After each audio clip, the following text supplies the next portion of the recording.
Hello বন্ধুরা, গোপাল রান্নাঘর থেকে তোমাদের সাদর আমন্ত্রণ জানাচ্ছি। বন্ধুরা, মাঝে মাঝে বৃষ্টি হচ্ছে, এটা ঠিক কথাই, কিন্তু গরম কিন্তু এখনো পেছন ছাড়েনি। তাই এই গরমে সবচাইতে আগে মনে হয় ঠান্ডা ঠান্ডা কুলকুল, অর্থাৎ শরীর ঠান্ডা করার জিনিসগুলোকেই খেতে ইচ্ছা করে। তো আজকে দেখাচ্ছি এইরকম একটা রিফ্রেশিং হেলদি সামার ড্রিঙ্কস। সেটা হচ্ছে ম্যাঙ্গো মিল্ক শেক। শুধু ম্যাঙ্গো শেক নয়, এটা ম্যাঙ্গো মিল্ক শেক। আমি বিশ্বাস করি যে কোনো জিনিসের presentation is the main thing. অর্থাৎ তোমার প্রেজেন্টেশনটা যদি সুন্দর হয় তাহলে জিনিসটাই দেখতে সুন্দর হয়। তো আমি সেইভাবেই করার চেষ্টা করছি। ম্যাঙ্গো মিল্ক শেক তো আমরা সবাই বানাতে জানি, কিন্তু কিভাবে পরিবেশন করবে গেস্ট আসলে বা পরিবারের সদস্যদের মধ্যে, সেটা আমি দেখানোর চেষ্টা করছি। এই জন্যে ঘরোয়া কিছু উপকরণ দরকার, খুব যে নামি দামি জিনিসপত্র দরকার তা নয়। প্রথমত হচ্ছে পাকা আম। এই পাকা আমগুলোকে টুকরো করে কেটে নেবে, আমি সেগুলো আর দেখাচ্ছি না। এটা কিছুটা বড় কিউব করে আর কিছুটা ছোট কিউব করে কেটে নিলে। দরকার হচ্ছে দুধ, একটু ফুল ফ্যাট ক্রিম মিল্ক, একটু ঘন করে চিনি এবং ড্রাই ফ্রুটস। এর মধ্যে আছে হচ্ছে আলমন্ড, কাজু বাদাম এবং পেস্তা কুচি করে দেওয়া। আমি বড় যে আমের টুকরোগুলো, এটা হিমসাগর আম, আমি দুটো হিমসাগর আম নিয়েছি। এবার তার মধ্যে দেখলে বাটিতে কতটা দিয়েছি, অর্থাৎ 1 কাপ মতো চিনি দিয়েছি। তার কারণ হচ্ছে, দেখো সব সময় তো আর এগুলো করা সম্ভব নয়, যেদিন খাবো সেদিন একটু ভালো করে খাই। তো মিল্কও দিলাম পরিমাণ মতো, অল্প করেই দিলাম। ভ্যানিলা আইসক্রিম দিচ্ছি 2 চামচ, দিয়ে আমি আমটাকে পেস্ট করতে দিলাম। সব শুদ্ধ, দেখো সব শুদ্ধ হয়ে গেছে। এবার আমি প্রায় বেশিরভাগ দুধটাই কিন্তু দিয়ে আমি পেস্টটা করে নিয়েছি। এবার দেখো আমি পরিবেশন কিভাবে করছি। যে ছোট ছোট আমের টুকরোগুলো কেটেছিলাম সেগুলো গ্লাসের নিচের দিকে একটা বেস করলাম, ঠিক আছে? এটা গ্রাউন্ড বেস। এরপর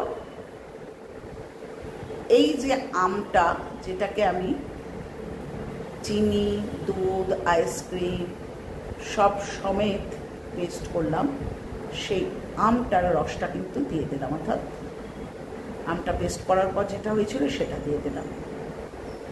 বন্ধুরা, এইবার হচ্ছে ডেকোরেশন বা গার্নিশিংয়ের পালা। আমি ভ্যানিলা ফ্লেভারের আইসক্রিম নিয়েছি। প্রত্যেকটা আইসক্রিমে কিন্তু আমি 2 চামচ করে আইসক্রিম, একটু বেশি করে আইসক্রিম ওপর থেকে দিয়ে দিলাম। এরপর আমি ওপরের দিকেও দেখো ছোট ছোট করে আমের কিউবসগুলো কেটে কিন্তু দিয়ে দিচ্ছি। কারণ ওই যে আমি বললাম না যে প্রেজেন্টেশন বা ডেকোরেশনটা হচ্ছে আসল জিনিস। যে কোনো জিনিস যে কোনোভাবেই খাওয়া যায়, কিন্তু সেটাকে যদি সুন্দরভাবে পরিবেশন করা যায় তাহলে সেটা দেখতে সুন্দর লাগে। দেখো এবার আমি উপর থেকে কিন্তু ড্রাই ফ্রুটসটা দিয়ে দিচ্ছি। দুটো গ্লাসেই কিন্তু আমি পর্যাপ্ত পরিমাণে ড্রাই ফ্রুটস দিয়ে দিলাম। বন্ধুরা, এখানে কিন্তু কিছু চেরিকে আমি সরু সরু করে কেটে, কিন্তু যেহেতু লাল চেরিটা দেখতে ফ্লেভারও সুন্দর লাগে, সে তো ওপর থেকে দিয়ে দিলাম। আর বড় ধরনের একটা চেরিকে 2 আধখানা করে একদম গ্লাসের উপরে দেখো টপে বসিয়ে দিয়েছি। ভীষণ ভালো খেতে হয়েছিল। এরম আইসক্রিম অবশ্যই দেবে, পেস্ট করার সময় দেবে, ওপর থেকেও দেবে। গার্নিশিংটা কেমন হয়েছে তোমরাই বলো। সুতরাং এইভাবে একবার করে খেয়ে দেখো, বা গেস্ট আসলে পরিবেশন করো। কোনো তামঝামের কিছুই দরকার পড়ে না, গরমকালে সবার বাড়িতেই আইসক্রিম থাকেই। তো এইভাবে পরিবেশন করো। তো আজকে তৈরি হয়ে গেল আমার ম্যাঙ্গো মিল্ক শেক, তাই না? যত গুড় তত মিষ্টি, যত ভালো ভালো জিনিস দেবে তত ভালো টেস্ট হবে। তো এইবার আসে হচ্ছে কাজের কথায়। পুরনো বন্ধুরা যেইভাবে সমর্থন করছো, যেইভাবে ভালো ভালো কমেন্ট করছো, আমি আর কি বলবো, আমি তোমাদের কাছে কৃতজ্ঞ, আমি তোমাদের কাছে গ্রেটফুল। কারণ হচ্ছে একটা সুন্দর কমেন্টই কিন্তু পরের দিন একটা ভালো ভিডিও করার জন্য মোটিভেট করে। আর যেটা তোমরা এতদিন ধরে আমাকে করছো।